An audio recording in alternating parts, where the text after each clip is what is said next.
guys, welcome to part 2 of my Tubman Run to get Nick out of Sinai Hospital in Baltimore, Maryland, and you're about to see why.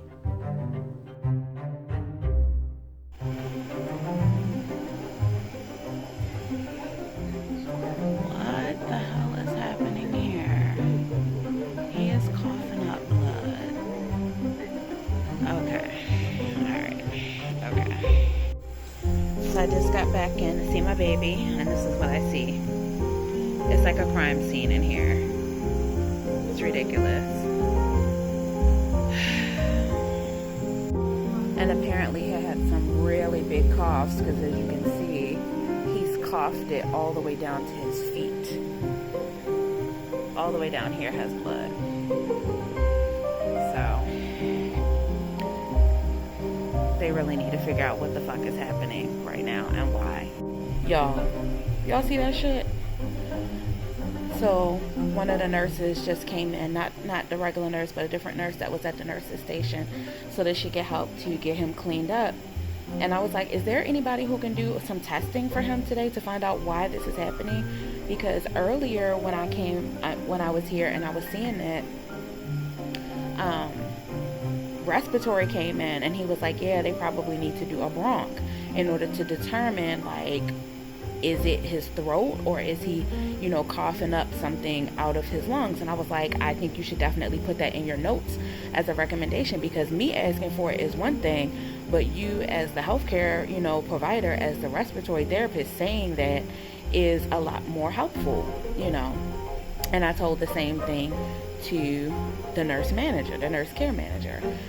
And everybody's like, yeah, that's a great idea, but nothing's been done. So another nurse came in here, and she was like, how long has this been going on? Was it just today? And I'm like, well, apparently this has been going on since yesterday, is the story that I'm getting, and nobody has done any testing yet to find out why. Hello. And so now they're like, okay, well, maybe we could send him for some testing. And she was like, so yeah, they definitely can do something. Yeah, somebody needs to. Like, my baby is coughing up blood and looking like a damn crime scene. He's sweating, looking like he hot as hell, probably got a fever, and he's just laying in his own coughed up blood. Like, I'm just really trying to understand what in the fuck right now. I'm really trying to understand why there's no testing, why nobody can tell me why is he coughing up this blood. But anyway. Okay, y'all. The day is over. So can we talk about how that was a clusterfuck? What the hell was that? Okay. So y'all saw the whole thing unfold. I had to get video footage. I'm glad that I'm doing this, because I don't think people would really believe the shit that's going on at Sinai Hospital. And I literally had to cuss the doctor out tonight. Like, I don't know that I actually used cuss words, but I was so adamant with him. Like, he was so condescending and dismissive. And at one point I was like, clearly this must be cultural, because I don't understand why you feel like you want to talk to me like that. Okay, it looks like I missed a little video to add in. So let me give you some context. Basically, when I was talking to the doctor, he and I got into it because he did not feel it was necessary to do any of the testing that the rest of his colleagues from the respiratory, etc., felt needed to be done. And when I had that conversation with him, he was very condescending, and I think he's like, Eastern European or something like that. And you could just tell it was just steeped in patriarchy, the way that he was talking to me. So that's the context here. And let me get back into it. When I told you that my husband is coughing up blood, and I asked you, what are we going to do about that? You dismissed me and said nothing. He literally shrugged his shoulders. Oh, we're not going to do anything about it. I'm sorry, you're not what? I said, so we're not going to run any tests or anything? No, we don't need to run any tests because blah, blah. I said, my husband is coughing up blood and has been for 2 days. And you don't think that there's a need to do any tests to find out why that's happening? And you don't find that condescending to shrug your shoulders and say that to my face? Like, this don't sound like a malpractice claim? I handed him his ass. I was like, you're not going to do that. You're not going to talk to me like I'm not an educated woman, because I'm going to tell you right now I am. And you're also not going to play this game like because you sat down, you're not being condescending to me. I'm a psych major. Don't try to run me in that circle. It's not going to work. Then he want to change his little tune. Now he want to start to, after I mentioned, and it must be cultural, you know, the fact that you felt like it was okay, like, to talk to me like that. Oh, now he want to call his ass down. He want to talk to my father-in-law. Now, when they start talking man to man, oh, his tone was totally different. Now he wants to help. Now he wants to, you know, do whatever is necessary in order to, you know, help us with our discharge plan, this, that, and other. But when I was talking to you, when I was a strong woman giving you strong energy for the bullshit that you would try to say to me, then it was ego to ego, and you was just going, you thought you was just going to continue with that bullshit. All right, you know what? But luckily, I have softened enough into my feminine that when I saw that dynamic happening, I allowed my father-in-law to take over the conversation. I just shut up. I stood there, I listened. My father-in-law asked the necessary questions, bless his soul. And I just stood there and looked at the doctor like this, while he completely acquiesced to everything that my father-in-law was asking him.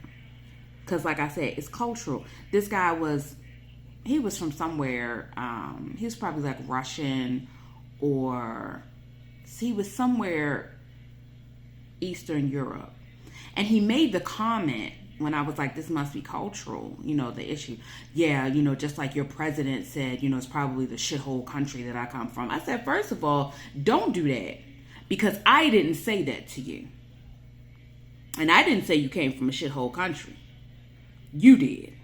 But you're not going to put that on me, because that's not what I was saying. What I'm saying is, clearly wherever you're from, talking to women in a way that they're stupid is a cultural norm.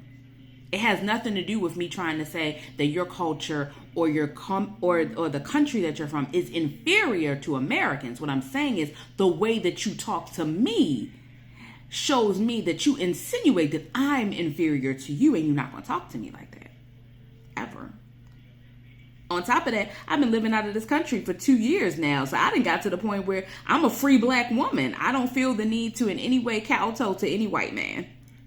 So we just out here now. We just gonna be two rams in the thicket. But like I said, my father-in-law was there. He went ahead, you know, he did what he did. And I just laid back in my femininity and allowed him to take over the situation this time, because it benefited me. That's the power of the divine feminine, is you wield it when it benefits you, not just when a man wants you to acquiesce. Nah, we're not doing that. We're not doing that. So basically what they said is that no, they're not going to do any testing, and they're just going to wait to see how this resolves. And they're not comfortable with signing any release for him to do a medical transport. And when I explained to him, I said, even if we could do the medical ambulatory transport, your team doesn't know how to do it. I talked to them already. She said she ain't know how to do it. So that's not doing that is not even an option with your hospital. I would have to take him on a commercial flight. Well, we can't let him go on a commercial flight, even flying first class, until he's titrated down off of his oxygen. Well, why y'all ain't do yet? Why y'all ain't do that yet? You're the third attending physician that I've spoken to about his discharge planning. Each time I have to go through why it is that he's still with y'all when he's not actually being actively treated for any acute condition. You're the third doctor, and y'all switch doctors every week. So if I don't get him out of here this week, I'll have to have this same conversation with a fourth doctor on Tuesday of next week. And today is Thursday. So it looks like it's going to be a hospital transfer. Okay, that's fine. As long as the hospital is equipped to actually do what he needs. And as the lady that I was talking with today, my mother's friend, was explaining to me, Sinai is just not equipped. They don't have the modalities necessary in order to provide him the necessary care. The problem that I have is, you don't have the modalities necessary. And for 2 to 3 weeks, I've been trying to get him into rehab care.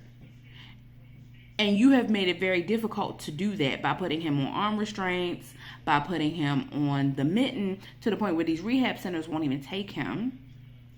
But you also have not made it, a recommendation like, we can just do a hospital transfer because X, Y, and Z hospital is better suited to care for him and has all the modalities that he needs. Like, you're supposed to be in a position to advocate and help. It seems to me like you're only right now trying to bill. Because if you actually wanted to help and you know good and well you can't, you just don't have the necessary people to do what needs to be done, you should have been made the recommendation, there's another. And I'm an out-of-state person. So I may not be familiar with this Maryland system. You should have made the recommendation, especially my care manager. You should have made the recommendation, we should get him transferred to blah, blah, blah. And like I said, the one care manager did. But then when he got transferred off of her caseload, that shit fell through the wayside, and there was no continuum of care between the two care managers. And this is his third care manager. And each time, there's no continuum between them. They just pick it up like it's a new case. They don't pick it up where it is. So, I will be talking to the care manager, LaDonna, tomorrow, and asking her how quickly he can get transferred to University of Maryland, because this doctor is trying to tell me, Dr. Austin, I'm dropping names, is trying to tell me that we're looking at a week or two before they would be able to take his oxygen level down enough to where he could be on a flight. Why? When he got put on the oxygen, he didn't need it. It was prophylactic. Now, all of a sudden, we have to go through this whole titration that was supposed to happen 2 weeks ago with Dr. Birnbaum, when I told him that we were taking my baby home to Arizona. And he said, well, if you could just, muscle the care and then yeah, we should just go ahead and do that. And I said, yeah, we should. You should have started titrating him down then, because you knew that I was planning discharge, but you didn't. You let that go by the wayside. And then when your Tuesday came, I had to start this process all over with Dr. Pecklin Michael. And then I went through a week with Dr. Pecklin Michael. And she finally got to the point where she was okay with the discharge, because he's subacute, really, at this point. But she was concerned about the medical transport. But then her Tuesday came. Now we're on to Dr. Austin. So you know what? Fuck the medical transport. If I can't get my baby back to Arizona, I just can't right now. Fine. But we need to go on to a different Maryland-based facility then. And then I'll fight with them about getting him to Arizona later. But I need him somewhere where he's at least getting the type of rehabilitative care that he needs for his best outcomes. So that's where we're at with this right now. But y'all, what the fuck was that today? Y'all stay with me as this unfolds. I love y'all. See y'all next time. Y'all, the story definitely does not end there with Sinai. So please come on back for part 3 of this Tubman Run so we can see how it all resolves.